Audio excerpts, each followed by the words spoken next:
Hi, this is Kelly Monica from PJC Salon. I will be talking about obsessing over choosing the right hairstylist to do your first natural looking weave. I am obsessed, completely obsessed with my hair weave looking flawless, looking as though it is growing out of my head, even if I'm wearing it a little past my shoulders or past my butt. I still want it to look very, very natural, and I have been, complimented for that by men and women who, always stop me and tell me, I don't know if that's your hair, but it looks completely natural and it's flawless, and I appreciate that because I go out of my way to make sure that not only I have that look, but my clients have that look. The first thing I think that you should look for, of course, because this is, as a hairstylist, this is our profession. I think that you should look for the perfect hairstylist that has the same aesthetic that you have in mind. So, go and have your consultation and sit down with that person, see what that person's like, take a look at, the other work that person has done. And whether that's Instagram, Facebook, or portfolio that they may have, and see if it fits your personal taste. As far as choosing the hair, 9 times out of 10, the hairstylist, if they're doing extensions, they should supply the hair, whether they're a third-party vendor or, an actual hair, or they have an actual hair company. I feel like they should supply the hair for you. That's just the best route to go. Choosing the hair can be a disaster if you purchase hair offline from just anywhere, or if you, choose it from someone who you've heard, had good hair, but you've never actually seen it in person. So choosing the hair should be done in a consultation with you and the stylist. Once you've done that, you have to then choose how many bundles of hair fits you. I mean, in order to do this, this is something that you have to ask the stylist, how many ounces actually come in each bundle that you provide. For a stylist that's going to provide a 3.5 to 4 ounce bundle, then they should tell you that you'd need possibly 2 to 3 bundles. Now, if your hair length is going to stop about here, you can possibly get away with 2.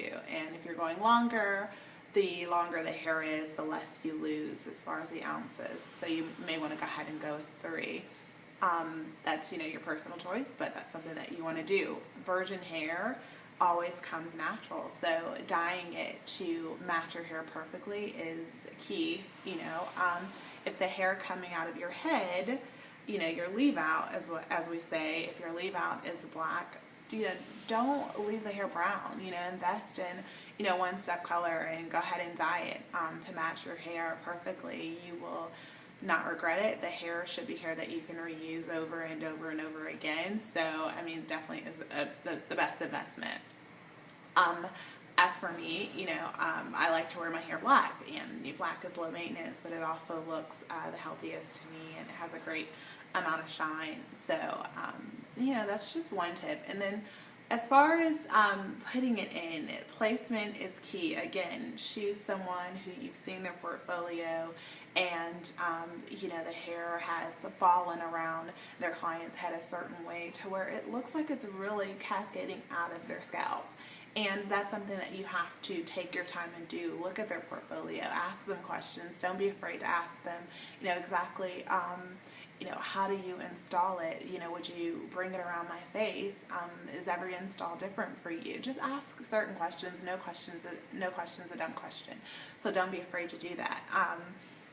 After you get all that set, make sure you choose a really good cut. Do not get the hair put in and just leave it the way it is. You have to get it cut in order to make it look the most natural. You can't just say, okay, I want, one of my biggest pet peeves is for clients to order, say for instance, a 20-inch, then a 16-inch, then a 14-inch, or a 20-inch, then an 18, then a 16, because I truly feel like the cut is going to determine exactly how it's going to look. So don't try and stack or assume that the hair is going to be stacked due to which length is shortest. I kind of think that's a little bootleg, just me. So if you start off with, let's say, all 20s, 3 bundles of 20 inches, you have all your fullness down here, and then the stylist can lift the hair up and, cut it as needed. And it just looks so much better, trust me, it does. Other than that, you want to make sure you determine whether or not your hair is ever going to be in a high bun or just in the back of your head. I don't leave my hair out in the back just because when I'm in the gym, I always pull my hair back like this. Or sometimes I don't pull it back at all, to be honest. But it's just, it's healthier to go ahead and have your hair braided up because you want to make sure that hair back there continues to grow and it's not matting and tangling under there. That's not something that you want to deal with. So determine that it will look completely natural without leaving all that hair out. But if it's something you want to do as far as putting it in a bun, assess exactly how much you're really going to put your hair in a high bun on the top of your head. Are you going to walk around like that every day? If not, 9 times out of 10, you probably won't need your perimeter out. Other than that, I think we've touched bases with everything: the length, the fullness, the cut, and the color. Everything else is just left up to you and the stylist personally. My aesthetic is, making hair as flowy and as beautiful and as natural as possible, and some stylists aim to do the same thing. Go ahead and, get to looking for your stylist, make sure that you choose the right one, and good luck to you all. And if you have any questions, send them to me. I have a ton of girls that I get that are first time weavers. Believe it or not, I didn't know that existed for a while until I just started seeing them roll in. And women that have beautiful natural hair and have never worn a weave and are thinking to do so, and they're afraid of whether or not their hair is going to come out, whether or not the braids are going to be too tight, and most importantly, is it going to look really natural?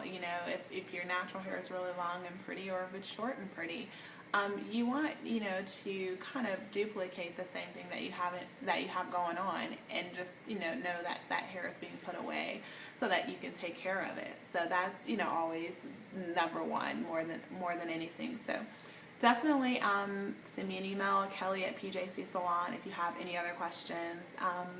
If not, that's good too. I hope this video helps everyone, and good luck to you all. Thanks. Bye-bye.